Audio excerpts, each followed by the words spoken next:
Iva, waktu dan tempat saya persilahkan. Oke, makasih. Assalamualaikum warahmatullahi wabarakatuh. Yuk teman-teman semangat. Oh, by the way, aku asli Banyuwangi loh. Ada yang dari Serono. Wow, Aku lahir dan gede di Serono loh. wow, ternyata dari Ya, Banyuwangi juga ya. iya dari Banyuwangi.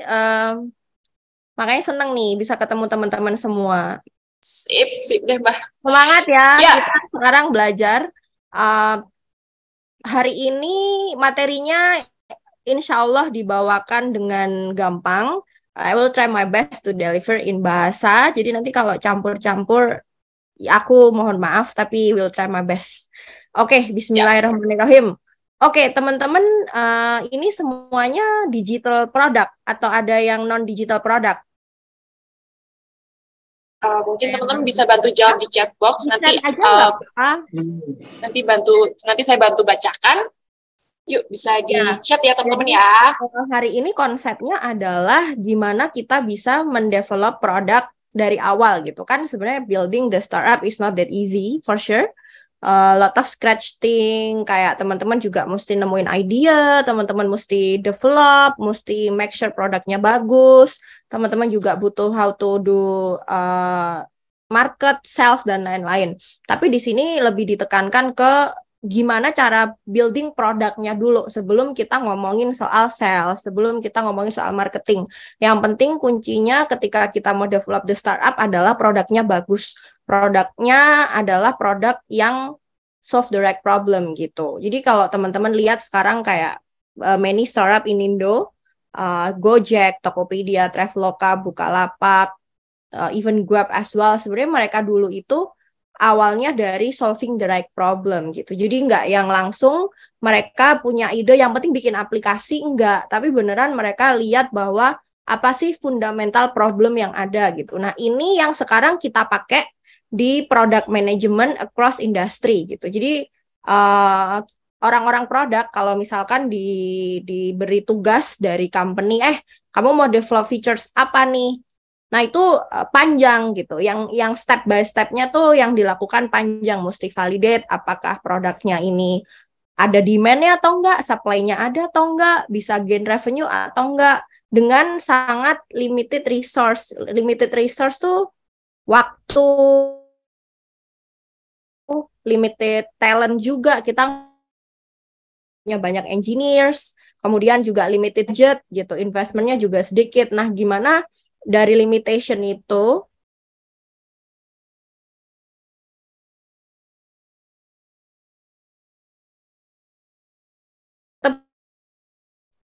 Mohon maaf Mbak Iva, sepertinya sinyalnya agak putus-putus ya Mbak ya. Halo Mbak Iva. gitu. Nah, sebenarnya startup minimum. Halo Mbak Iva. Mbak Iva, apa bisa dengar suara saya? Karena sepertinya sinyalnya agak kurang bagus di sana ya Mbak ya.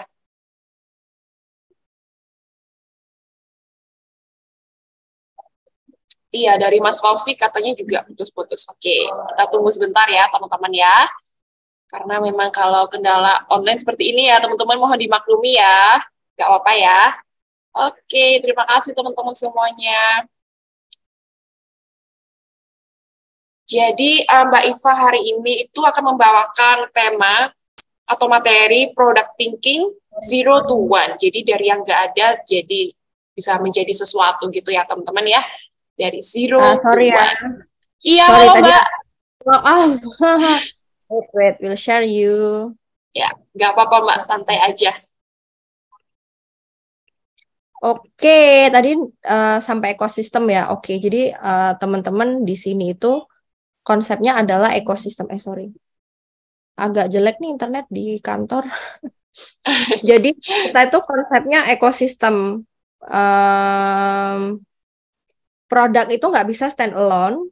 Dia tuh mesti ada pendukungnya gitu. Jadi kalau misalkan kita mau building the startup, the most important thing itu adalah komponen-komponennya itu kita mesti tahu gitu. Yang pertama tuh organisasi sendiri.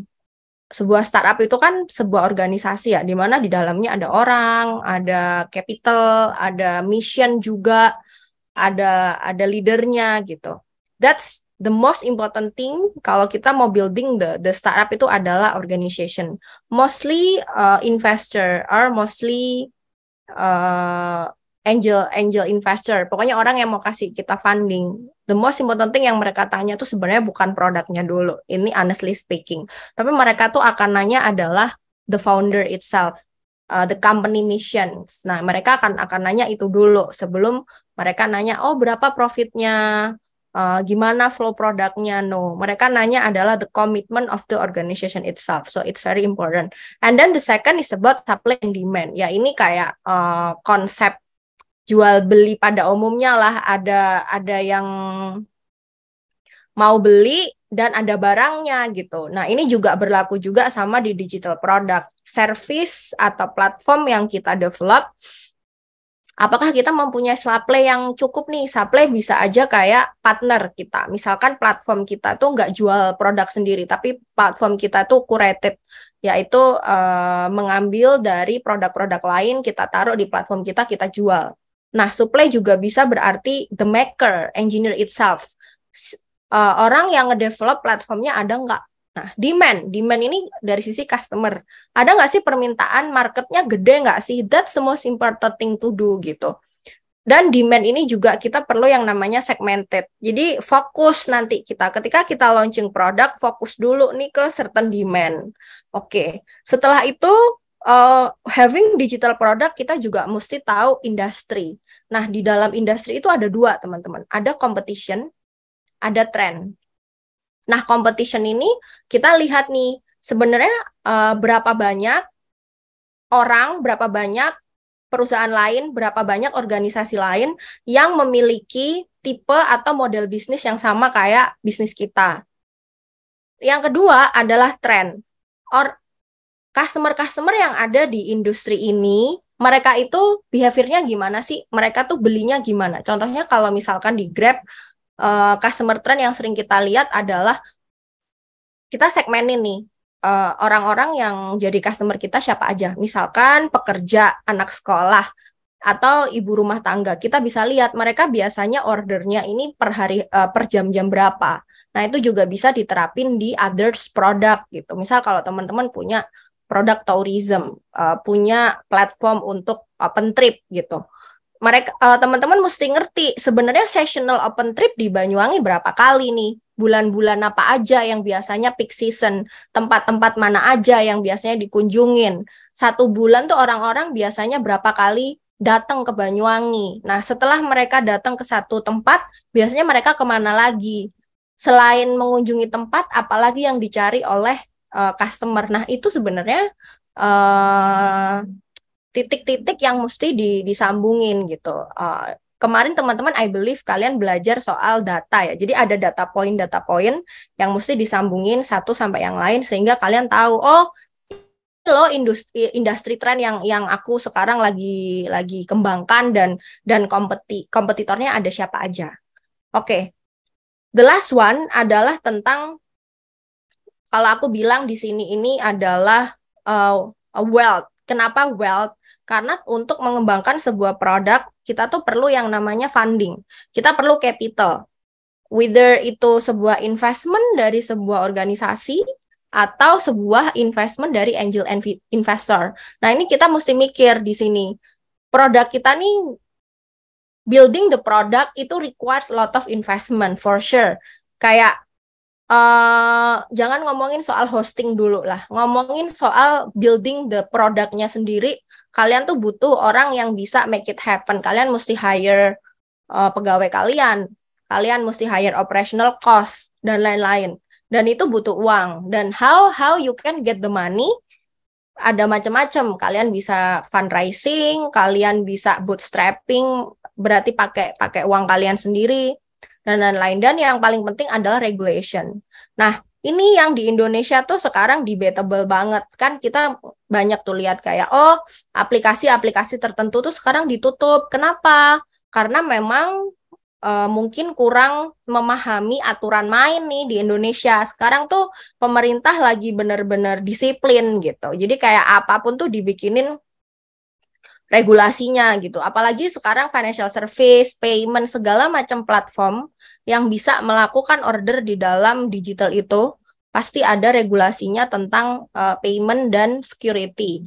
Kalau teman-teman ngikutin tren kan ada kayak security breach lah, ada hacker dan lain-lain. Makanya kayak Indonesia sekarang benar-benar ngejagain banget nih platform-platform digital untuk bisa comply the regulation. Nah, ini semua nih sebelum teman-teman kayak, oh iya building the startup kayaknya I just join the FOMO lah, semua orang bikin startup, ayo kita bikin startup. No, building the product is totally hard thing. It determine the grit, it determine your passion, it determine your goal. Jadi kayak kalian tuh tetap bisa survive, thrive, even though kayak jalannya nggak gampang. Ya ini yang aku mau tanamin nih ke teman-teman. Building product is not easy at all.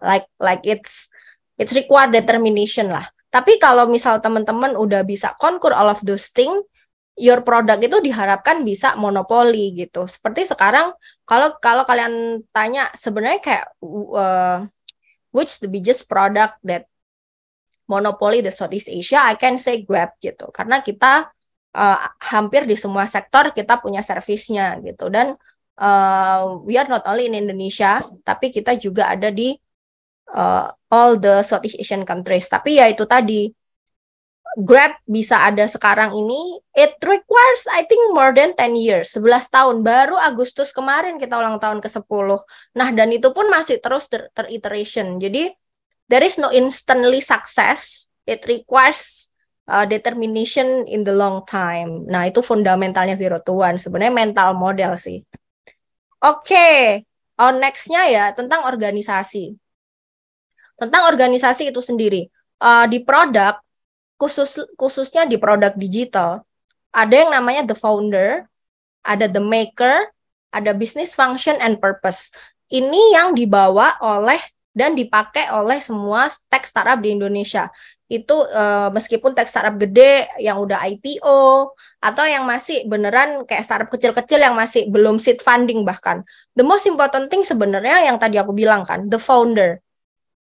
Founder ini adalah istilahnya itu drivernya gitu. Ini mau dibawa kemana bisnya, mau menuju kemana nih. Foundernya mesti kayak bener-bener orang yang punya visi yang tajam gitu dan nggak gampang nyerah. Ini gue pengen bikin ini, aku pengen bikin, misalkan aku pengen bikin platform buat open trip di Banyuwangi. Nah, pasti kayak si founder ini mesti bener-bener ngerti, oh tren di Banyuwangi siapa aja, mereka punya partner bisnis yang oke, mereka ngerti cara kerja open trip gimana, mereka yang ngerti di industrinya. Si founder ini juga luas untuk bisa communicate sama partner-partner, sama government, sama customer gitu. Karena dia tuh leader gitu. Dan si founder ini adalah orang yang punya ambisi besar untuk bisa ngewujudin produknya ini sukses di market walaupun kayak rintangannya gede banget. Nah, ideally nih kalau di tech startup yang mesti miliki itu adalah CEO. Dia tuh orang yang ngerti bisnis, ngerti. Pokoknya dia yang leader lah. Dan yang kedua itu CTO. The one who knows well about technology. Gimana sesimpel kayak misal gimana sih cara bikin web, gimana sih platformnya ini kalau mungkin bukan app, bukan web, bisa di-generate di Instagram atau di mana atau di marketplace, at least seseorang yang ngerti banget tentang teknologi and how the technology works.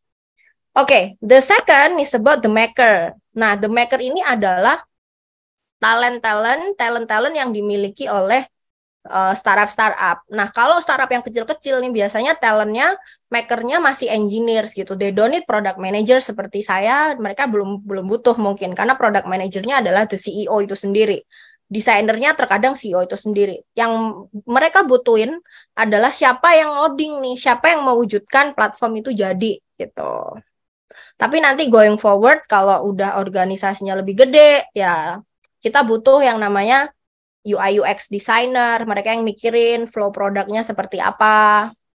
kemarin diajarin design thinking kan, kayak dari design thinking itu dicetuskan ke dalam UI itu seperti apa. Teman-teman nanti juga akan butuh yang namanya product manager, orang-orang yang tugasnya itu adalah analisis bisnis, defining problem solving, terus solusinya seperti apa, requirement produknya seperti apa.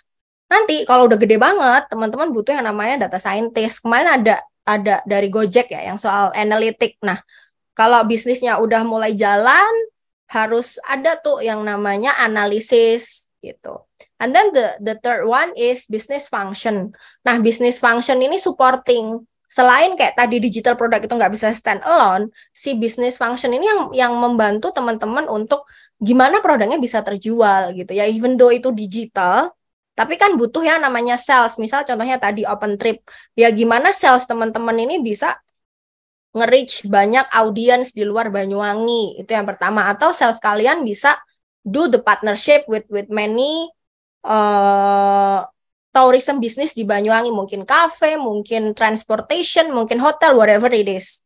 That needs the support. And then legal. Yang ini tadi, sebuah bisnis itu bisa jalan kalau punya legal gitu. Jadi nggak melanggar hukum, terus punya copyright, PT-nya itu resmi dan lain-lain. We need someone who really understand about the legal.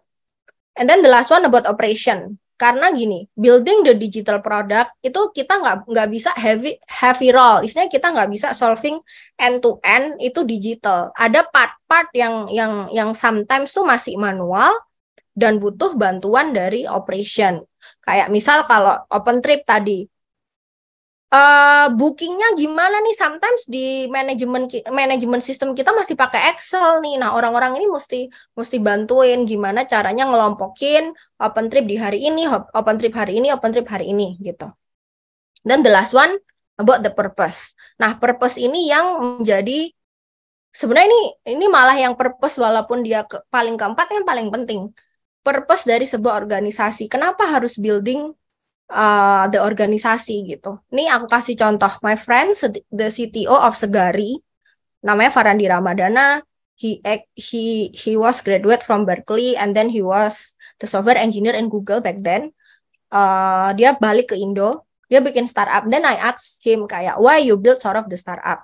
Instead of kayak tujuannya, oh ya, gue mau bikin startup karena semua orang heboh nih bikin startup, atau kayak cuman, oh gue pengen bikin startup karena memang pengen masuk 30 under 30 Forbes gitu. Enggak. Kalau misalkan tujuannya itu external validation gitu company-nya, itu enggak long last. Tapi lebih ke arah the purpose-nya, oh building the startup untuk solving the right problem. Nah, Segari ini adalah e-groceries gitu. Jadi dia menghubungkan petani ke end customer. Jadi nggak ada tengkulak sama sekali.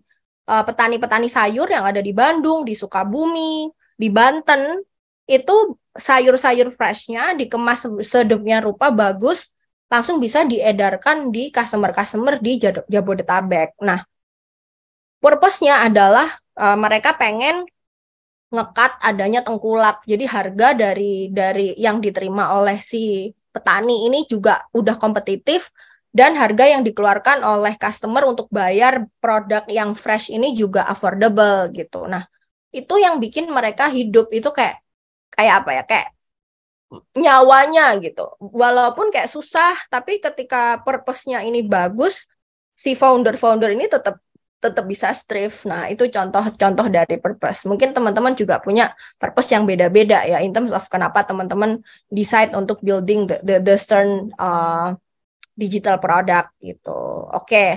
Setelah itu, nah, this is the mental model. This is the most important thing when we decide to building the startup.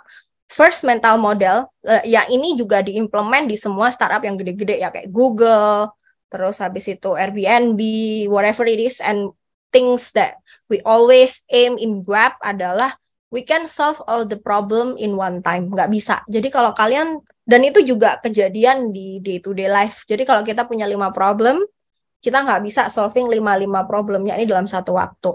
What we need to do is prioritization. The second mental model is kita selalu punya limited resource. Apa aja limitednya tadi itu?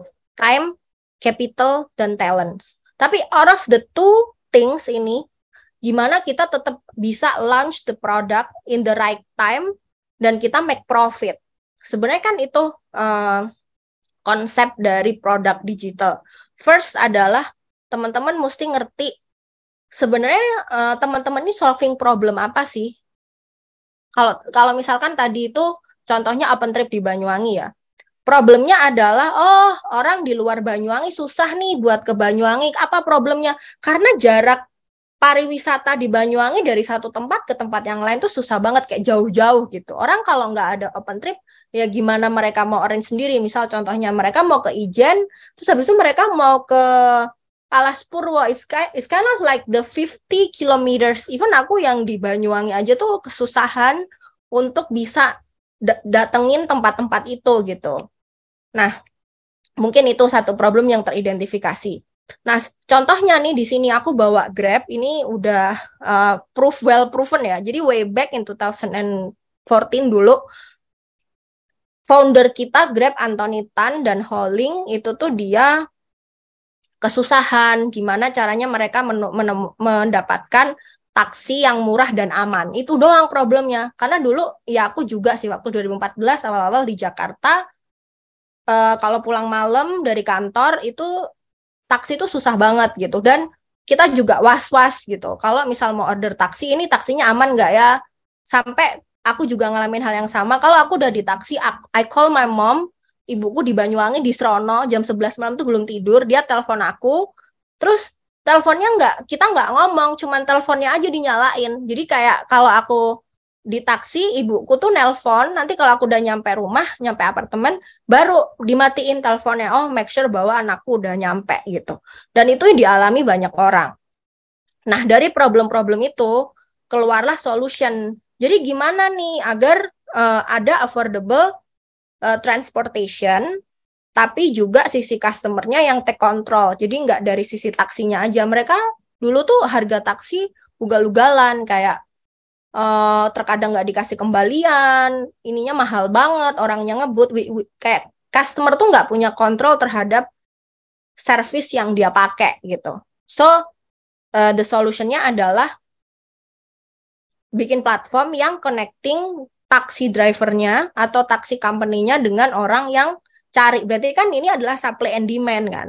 Supply-nya adalah orang-orang yang lagi nyari taksi, kayak dulu saya pegawai yang pulangnya masih malam, banyak kerjaan, dan demand dan supply-nya adalah pengusaha taksi ini gitu. Nah, ini kuncinya, launch-nya adalah MVP. MVP itu adalah first product yang di-launch, nggak perfect, totally nggak perfect, masih banyak bolong-bolongnya, tapi justru ini adalah solving the biggest problemnya dulu gitu. Kalau teman-teman lihat, dulu tuh ya, both of Grab and Gojek, mereka tuh nggak segede ini. Jadi for the first time, Grab itu dulu cuman launching Grab taksi doang. Jadi kita cuman bisa booking taksi via aplikasi Grab. That's it. Nah, itu yang di-launching duluan, dan itu jelek banget. Nggak ada chatnya, nggak bisa nelpon driver dari app. Jadi drivernya mesti ditungguin. Kita nggak bisa komunikasi dengan driver. Tapi at least bookingnya kan jalan gitu. No, this is the concept of MVP. Jadi kayak ambil satu space of problem yang benar-benar besar, terus di-solve dengan fitur yang sederhana. Kemudian adalah yang namanya iteration. Nah, ini tadi dari MVP itu kita mesti ngukur namanya success metric. Kalau di dunia digital, ketika teman-teman itu launch produk, teman-teman mesti nge-track, misal contohnya berapa banyak yang sign up di aplikasi teman-teman. Berapa banyak yang sign up itu melakukan transaksi. Berapa banyak basket size dari setiap transaksi. Berapa banyak active user dalam satu bulan, contohnya itu. Dari tangible metric itu, dibikinlah yang namanya iteration. Akhirnya, ternyata problemnya dari MVP itu ada lagi nih yang mesti kita solve. Nah, makanya dari iteration sampai 10 tahun ini, baru tuh ada fitur-fitur Grab Ride lah, Grab Car, Grab Food. Sampai sekarang kita providing the financial service, you are building a banking gitu. Jadi konsepnya 0 to 1 itu, kalian pilih dulu problem yang paling susah banget yang kalian temuin, yang itu beneran kayak painful banget di sisi customer. Pikirin solusinya sederhana aja. Nggak usah sok fancy, oh aku mau pakai artificial intelligence. It's okay, artificial intelligence is cool thing, tapi mesti ditanya lagi, apakah solution of artificial intelligence itu match nggak sama problemnya? Atau itu malah kayak cuman kayak the biggest investment yang returnnya juga nggak gede-gede banget.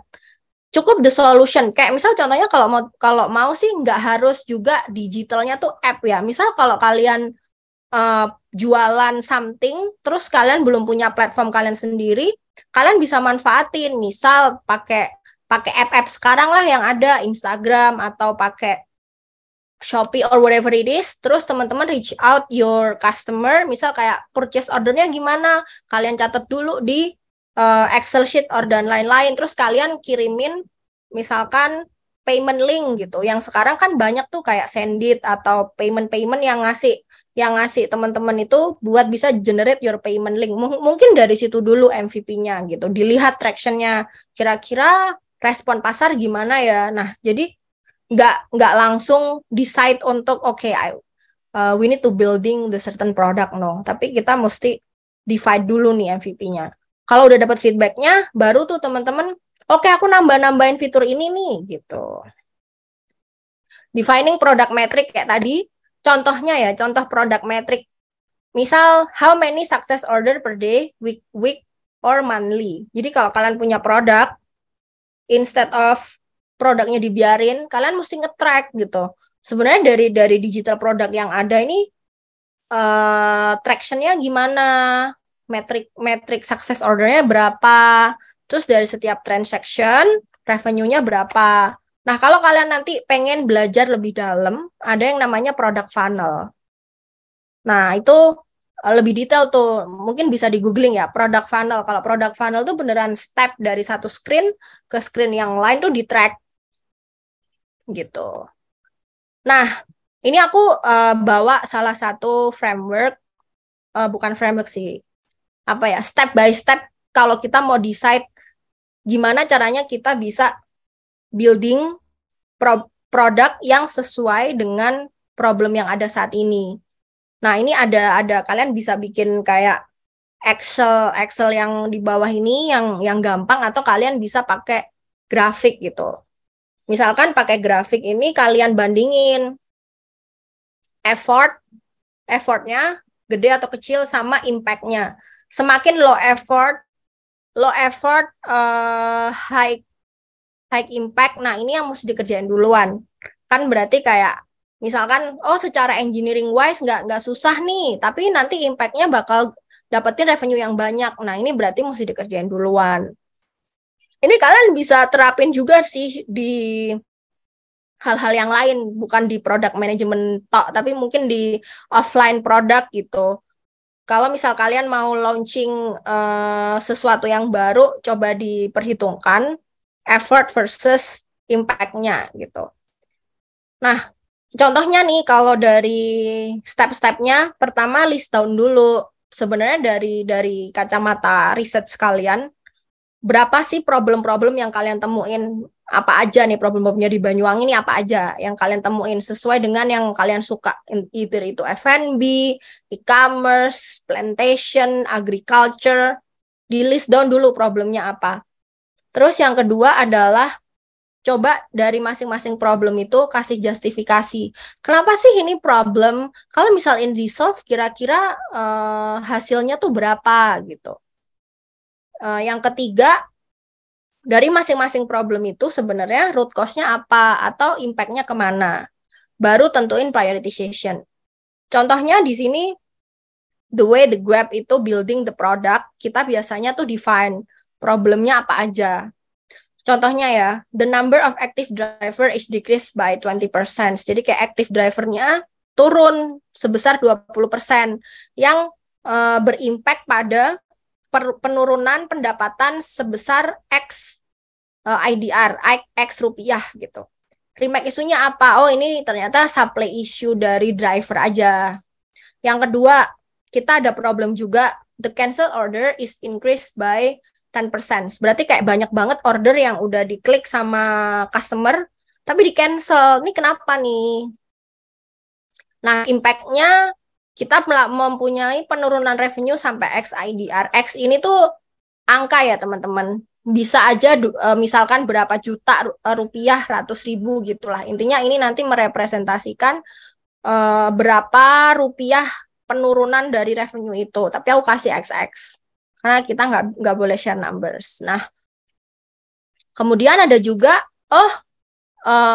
merchant payment di merchant. Kalau misal kita ke offline merchant ya, kalau di Banyuwangi di mana ya contohnya? Oh, di Chatime. Di Banyuwangi kan ada Chatime ya. Chatime itu kan pakai OVO. Nah, success rate paymentnya di OVO tuh berkurang gitu. Kayak misalkan dari 10 orang yang coba OVO, cuman 7 yang berhasil gitu. Yang 2 enggak. Jadi kayak the paymentnya tuh, success rate paymentnya turun sebesar 5%, yang impact-nya ke revenue juga berapa gitu. Dan yang terakhir, ini kalau orang lagi pesen makanan, tiba-tiba di checkout page-nya tuh halaman payment-nya nggak bisa diakses, kayak error, beneran halaman payment-nya blank. Nah, ini impact-nya tuh paling gede ternyata, misalkan sampai sekian billion IDR gitu. Dan Remax-nya ini blocker journey, which mean kalau page ini nggak di-solve, ordernya nggak jalan. Nah, dari situ kita tentuin prioritization-nya adalah mana nih dari semua problem yang paling mengganggu user, paling mengganggu customer, dan impact-nya paling gede. Nah, makanya kita prioritisasiin, oh yang ini nih, yang payment error P0, meaning that the thing should be solved as soon as possible. Yang active diver decrease jadi P1, karena secara rupiah mungkin lebih gede yang merchant payment, tapi secara Remax kita udah tahu isu problemnya itu supply issue. Jadi kayak emang banyak driver aja yang nggak online, yaitu bisa kita solve mungkin dengan incentive on whatever it is. Tapi kalau yang merchant, kenapa ini aku taruh P2? Kalau dilihat di sini, effortnya tinggi. Karena kita nggak tahu nih sebenarnya problemnya di mana. Kita mesti nanya merchantnya, kira-kira Pak internetnya bagus atau enggak? Oh, network di usernya bagus juga atau enggak? Something yang masih abu-abu gitu. Jadi nggak bisa di-solve duluan. Dan yang terakhir yang tadi itu cancel order. Kenapa ini paling akhir? Oh, impact-nya nggak begitu signifikan gitu. Jadi ini yang teman-teman bisa pakai ketika teman-teman pengen memutuskan, oh kira-kira kalau misal aku building the startup nih, mana dulu ya fitur atau produk yang harus aku rilis. Pakai ini aja. Kalau yang teman-teman kira problemnya paling gede apa, itu dulu dikerjain. Yang lain-lainnya nanti dulu setelah fitur utamanya ini rilis. Oke. Nah, supply demand. Ya ini I think kayak basic ya, tapi kalau di digital supply and demand ini biasanya lebih mengarah ke MVP kalian nanti bakal generate berapa revenue sih. Sebelum kita define, ask yourself kayak kira-kira ya kalau aku bikin produk ini berapa ya yang pakai gitu, atau kayak berapa ya yang kira-kira make order through our platform. Jadi kalau kalian misal buka marketplace OpenTrip, berapa nih kira-kira orang yang pilih OpenTrip di tempat kalian compare beli OpenTrip di tempat lain. Caranya biar kita nggak bingung, tentuin dulu. Kalau misal kalian mau launch MVP, tentuin dulu segmen usernya. Jadi nggak yang langsung, oke, semua user di Banyuwangi, nggak.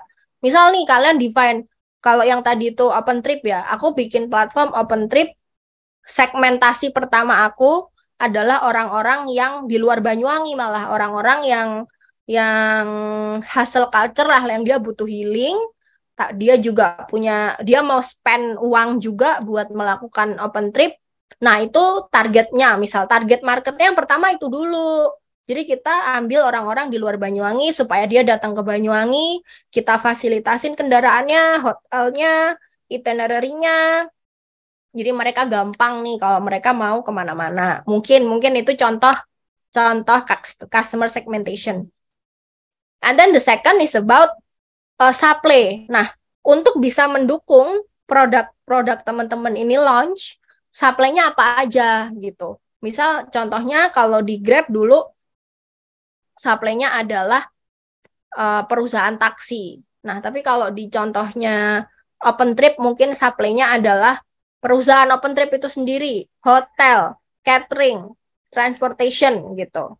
Jadi ada kalian juga mesti harus ngeliatin dua hal ini. Contoh yang mungkin ini agak-agak rumit, tapi aku mencoba untuk menjelaskan lebih gampang. Setelah Grab dulu itu launching MVP, kita go deep yang namanya data behavior. Data behavior itu kita sampai ngitung. Misalkan dari ada satu mobil di sebuah tempat di radius tertentu, kira-kira yang order berapa sih? Misal satu mobil di sini, kira-kira jarak terdekat dari ordernya itu berapa gitu. Ini kan kayak jarak terdekat. Jarak terdekatnya berapa nih? 0,5 meter. Nah, kira-kira yang benar-benar paling signifikan nanti orang yang dapat si mobil ini tuh yang mana nih? Gitu. Kita sampai liatin. Oh, ternyata sampai ada 3 kilometer tuh masih nyambung loh di mobil ini. Nah, ini tuh memutuskan untuk ternyata kita kekurangan mobil nih, secara supply mobilnya kurang, orangnya banyak banget yang jaraknya jauh-jauh tapi kenanya di mobil yang ini gitu. Nah, itu yang pertama yang dulu kita lakukan. Berarti kayak kita mesti nambah jumlah driver dong karena ternyata demand-nya banyak. Nah, itu problem statement-nya. The second, kita juga ngelihat pada waktu itu, oke, di hari-hari tertentu ini jam-jam berapa nih yang peak season ordernya di jam-jam berapa gitu. Oh, jam-jam 8.30 sampai jam 9. Kenapa? Ini karena orang-orang pada mau berangkat kerja. Nanti ada lagi jam 10 sampai jam 11. Anak-anak pulang sekolah jam 12 karena udah lunch. Nah, ini habis lunch dari jam 2 sampai jam 4 itu demand-nya kayak turun gini. Beneran kayak turun drastis. Nanti naik lagi jam 5 sampai jam 6. Nah, dari situ itu membantu kita untuk melakukan iteration. Iterationnya gimana? Oh, di jam-jam tertentu berarti kita mesti ngedatengin banyak driver atau kita kasih tahu driver-driver kita, Pak, kalau di jam-jam segini, Bapak ini aja nongkrongnya di deket-deket tempat ini. Ini titik-titik yang kita udah bikinin, ini bakal gede banget demand-nya gitu. Nah, ini yang membantu kita how we control our supply and demand. Oke, the industry sekarang. Yang tadi itu, kalau kita mau terjun ke sebuah dunia startup, dunia produk digital, apapun itu produknya, e-commerce, terus habis itu agriculture, financial service,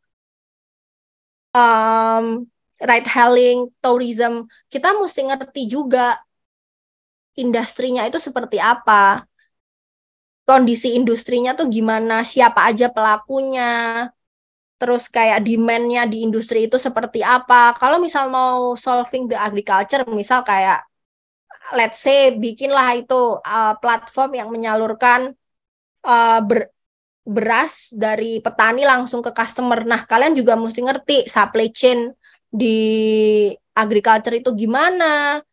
Biasanya habis panen disimpan di gudang mana aja. Mana yang kalian mau cut nih prosesnya. Tengkulak itu biasanya beli harga berapa dan gitu-gitulah. Musim panen itu gimana.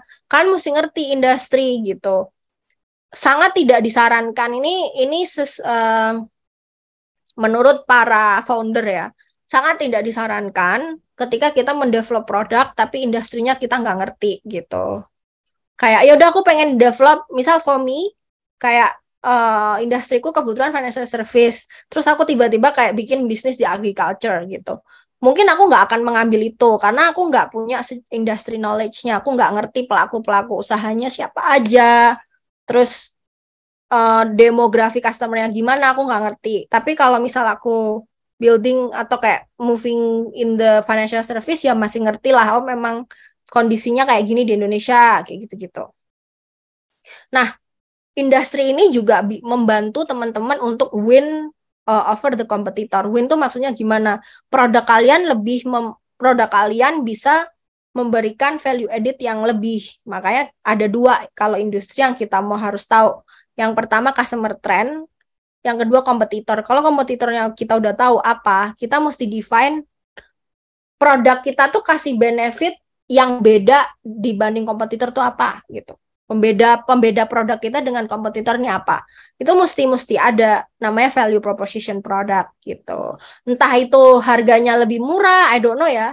Atau mungkin kalian delivernya lebih cepat. Kalau kompetitor misal 2 hari, kalian bisa 1 hari.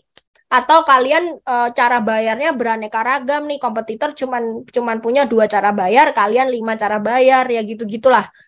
Try to find out your uniqueness for your product compare to other competitor. Contoh nih, lahirlah akhirnya Grab dan Gojek ini dari industri. Dulu Gojek cuman telepon call center, orang pesan ojek via call center. Grab cuman pesan taksi. Tapi karena Grab dan Gojek ini ngerti industri di Indonesia ini gimana, mereka tahu, oh di Indonesia di kota-kota besar ini macet cenderungnya. Kalau kita offer Grab taksi yang enggak win dong lawan Gojek, akhirnya kita develop yang namanya Grab Ride. Oh ada nih Grab Ride. Habis itu value proposition-nya apa? Value proposition-nya adalah kita building the ecosystem. Jadi kayak semua service ada. Nah, makanya nih kenapa Gojek dan Tokopedia merge GoTo itu karena mereka pengen ini punya value proposition. Jadi mereka merging untuk dapetin ekosistem. Sama juga dengan produk yang nanti kita bikin. Kita nggak bisa berdiri sendiri gitu. Jadi apa nih ekosistem yang bisa ngebantu kita? Entah itu partnership, entah itu kalian kejalin kerjasama dengan siapa, atau kalian mungkin share saham dengan perusahaan lain. Ada banyak cara lah soal building the ecosystem ini. Tapi ecosystem is the most important thing right now. Yang konsep dari 0 to 1 itu.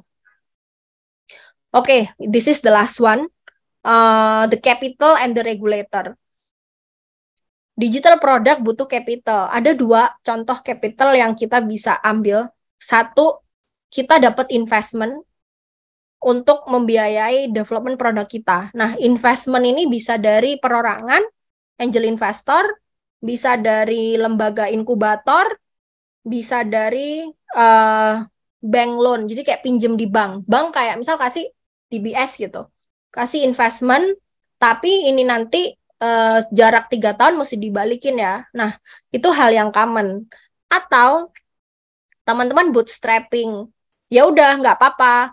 Karena memang capital limitnya dikit, ya tadi itu balik ke MVP gitu. Jadi nggak semua di-develop karena ada limited budget, ya cuman produk-produk tertentu yang kalian bakal develop dan mungkin nggak spend much in the marketing juga. Beda sama yang diinvest banyak company ya, itu kan yang kayak berjoran harga gitu. Nah, ini juga mesti dipikirin when you build the product gitu.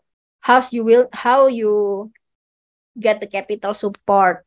Tapi kayak Indian sebenarnya goalnya adalah business metric. Walaupun kalau punya investment gede, tapi driver business metricnya ini nggak kuat nih, kayak banyak bakar duit lah, revenue-nya nggak oke, ini juga backfire gitu. Dan yang bootstrapping juga, misal bootstrapping fokusnya ke profitability, sustainability ya, walaupun kayak acquisition-nya nggak gencar, dananya dikit, tapi beneran kayak ngedatengin untung yang gede, that's so good gitu. Makanya hati-hati ketika teman-teman nanti memutuskan untuk mengambil jalur capital yang mana. Semakin teman-teman itu banyak disuntik dana, pressure-nya pasti akan semakin gede. Oke, and then the last one about regulator. Ini mesti benar-benar dicek. Kalian teman-teman building produk sesuatu, ada nggak sih peraturan yang mengatur produk kalian? Jangan sampai kayak kalian udah develop, nggak ngerti peraturannya, terus ditutup sama Kominfo. Ini hati-hati banget. Yang kedua, kita mesti tahu cara main di Indo ini gimana untuk semua produk gitu. Misal cara main tentang produk tourism. Ada nggak pajak yang mesti dibayar? Kira-kira sharing fee-nya gimana? Kayak gitu-gitu. Bagaimana cara melindungi data pelanggan? Nah, kita mesti tahu. Yap, itu aja sih dari aku. Kalau teman-teman ada pertanyaan lebih lanjut, nanti boleh drop question di sini, dan I believe sekarang juga ada Q&A ya Mbak ya. Yap, betul. Kita mungkin buka satu dulu kali ya Mbak, karena keterbatasan waktu. Oke, ini langsung ada boleh. Mas Torik Kurnia. Dua Oke. berarti saya list aja untuk penanyanya dari Mas Torik sama Mbak Novita aja ya. Halo. Halo Kak.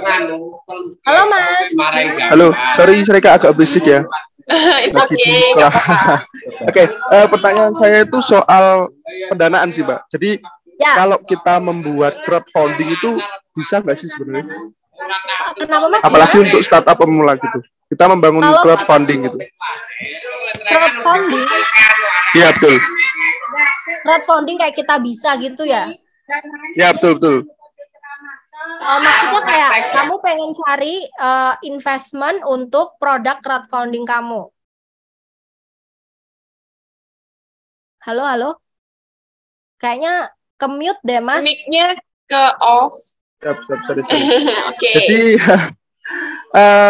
kayak kita tuh punya project itu Mbak, dan kita kan perlu dana untuk ke-backup itu.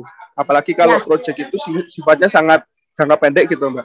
Kalau kita melakukan crowdfunding atau pendanaan bersama untuk event atau project itu gimana sebenarnya? Affordable ataupun gimana? Sah-sah aja sih sebenarnya, the way kayak gimana caranya kamu dapetin capital tuh sah-sah aja. Kalau kalian crowdfunding terus ada orang yang emang mau kasih, ya nggak apa-apa tuh. Dan itu kayak tergantung perjanjian teman-teman sama yang kasih crowdfunding. Gimana kayak, oh ini cuman kayak orang-orang yang ngasih dana adalah dana hibah, atau kalian nawarin return ke orang-orang yang ngasih dana. Itu sah-sah aja Mas. Yang penting perjanjian antara kamu sama yang ngasih dana. Atau kayak ya udah ini kita cuman minta dana hibah, ya nggak apa-apa. It's okay. Oke, thank you Mbak. Oke, terima kasih Mas Torik. Dan by the way, Mbak Eva ini keren banget ya, karena selain beliau dari Banyuwangi, beliau juga berhasil bekerja menjadi bagian dari industri teknologi terbesar di ASEAN. Keren banget nggak teman-teman tuh? Siapa nih yang pengen menjadi penerusnya Mbak Eva ini? Harus bisa ya teman-teman ya, semangat terus. Tuh dapat tepuk tangan dari Mas Haris. Semua bisa, amin. Semangat terus, oke. Penanya selanjutnya dari Mbak Novita Surya. Halo Mbak, penanya terakhir ya, mohon maaf yang lainnya. Silakan Mbak Novita. Halo. Halo Mbak Adin. Ya, halo Mbak. Apakah suara saya terdengar jelas? Terdengar. Halo. Suara saya apa? Ya. Oke. Aman. Terima kasih Mbak Adin, Mbak Olivatul. Terima kasih banyak atas ilmunya. Di sini tadi saya tertarik sekali. Ini saya dari Keres.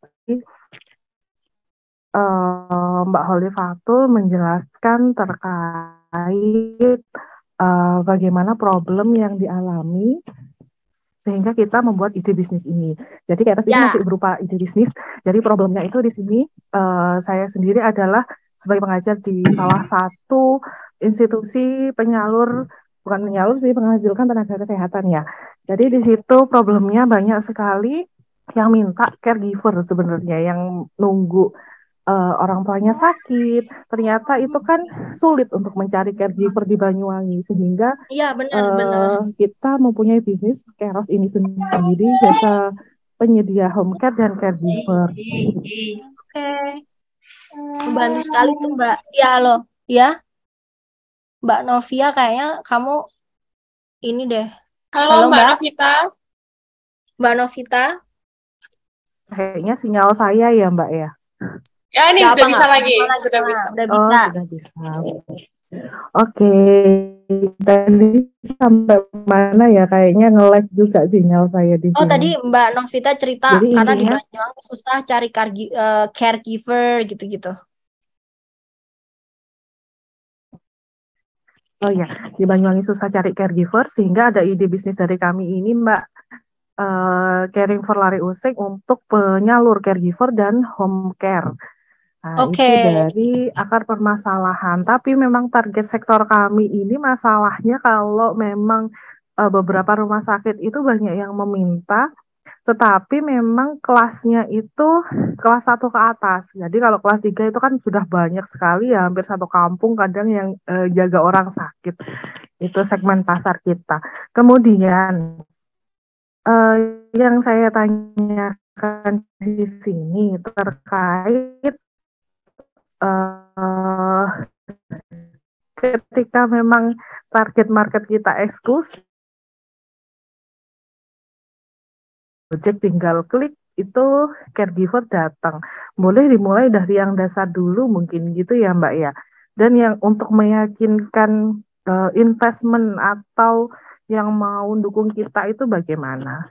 Itu aja sih dari saya. Oke, thank you Mbak Novita. I mean, Terima like this great kasih. job. Dan aku juga relate sometimes kayak waktu omku sakit itu kita juga susah sampai kita kayak hire orang bayar 100.000 sehari tangga-tangga kita mau nggak gitu-gitu karena kayak semuanya pada sibuk dan kayak Mbak Novita bakal solving the problem.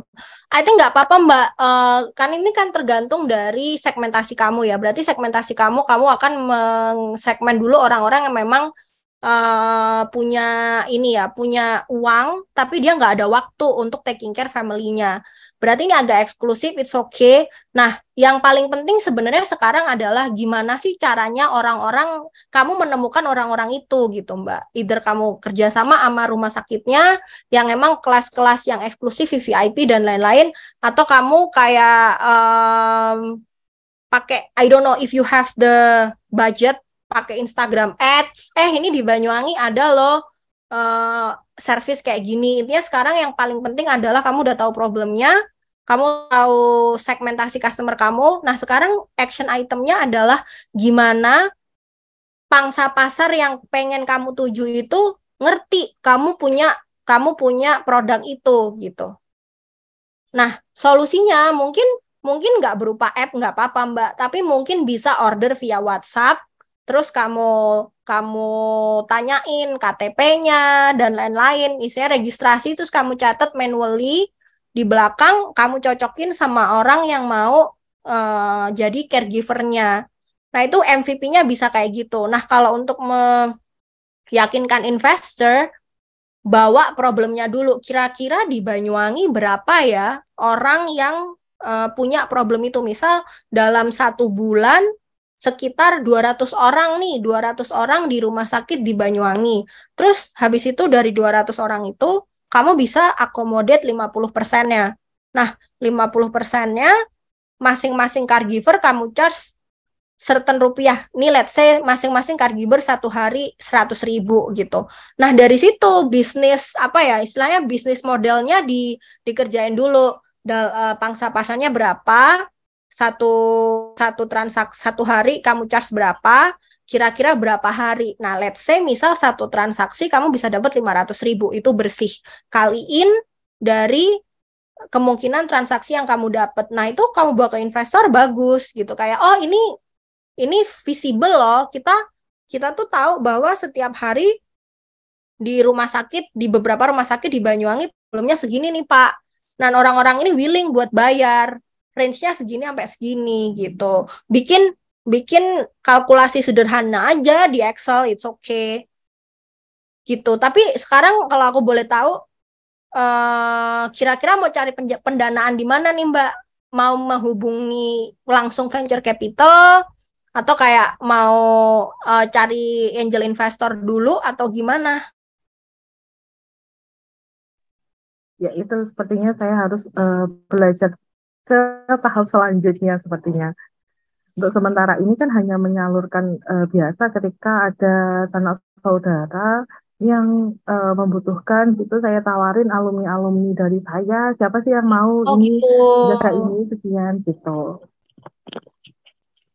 Bikin Instagram page aja, kayak Instagram page, terus kayak nawarin produknya apa, kalau mau order di WA ini, nanti tinggal isi form gitu-gitu. I think itu MVP yang oke sih Mbak, nggak harus building platformnya, tapi at least ada media. MVP-nya tuh kan media yang mengkoneksikan antara supply and demand-nya gitu. Ini dulu yang dibikin. Nanti ini yang bisa dibawa ke tahap selanjutnya, kayak saya punya ide ini, MVP-nya masih seperti ini, tapi udah punya traction segini, Pak. Sekarang saya butuh pendanaan untuk bisa bikin platform ini lebih bagus gitu. Oh, by the way ya, teman-teman kalau terima mau kasih. Siap, semangat ya Mbak, sukses terus. BTW kalau mau nanya-nanya boleh ke sini ya. Sama di nomor WA aku juga ada di grup tadi yang aku bilang see you all itu. Oke, iya benar banget teman-teman. Jadi kalau misalkan ada yang mau tanya-tanya bisa langsung reach out aja di emailnya, Outlook-nya Terima Mbak kasih. Iva ya. Aku share juga ini materinya di grup. Wah, keren banget nih. Makasih banyak ya Mbak Iva ya. Dan Makasih, semangat ya.